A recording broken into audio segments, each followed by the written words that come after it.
Ministri i Financave Petrit Malaj prezantoi në Komisionin e Ekonomisë projekt buxhetin e vitit të ardhshëm, që sipas tij ka si kryefjalë pensionet. Projekt buxheti 2026 parashikon një nivel total shpenzimesh prej 886.7 miliard lekësh, duke ruajtur ekuilibrin midis qëndrueshmërisë fiskale dhe nevojës për të mbështetur zhvillimin social dhe ekonomik të vendit.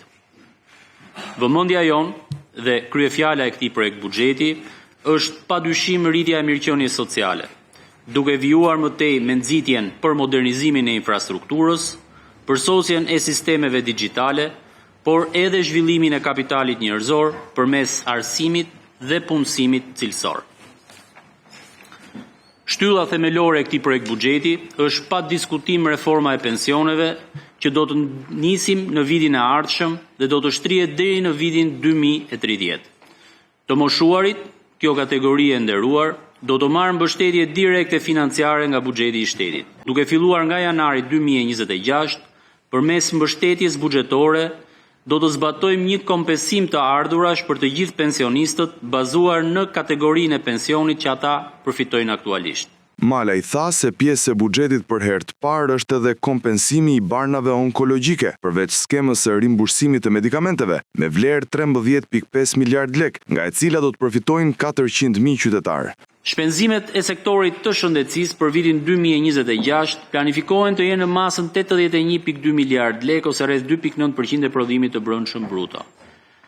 Kemi një shtesë në këtë sektor me rreth 4.9 miliard lek më shumë se buxheti i vitit 2029 ose rreth 50 milion euro më shumë.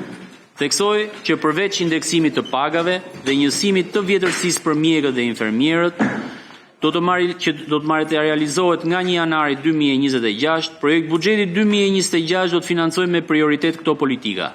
Trajtimi me recetë të rimbursimit të barnave për rreth 400.000 pacientë.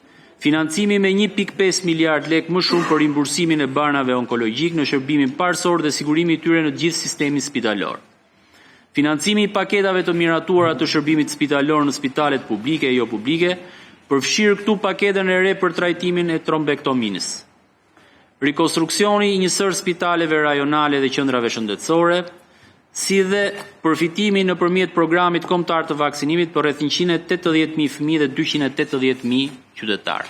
Opozita nuk ishte prezente në komision, pasi të dielen Partia Demokratike njaftoi se do të bojkotoj komisionet për këtë të hënë, duke i kërkuar deputetëve që asnjëri prej tyre të mos ishte i pranishëm.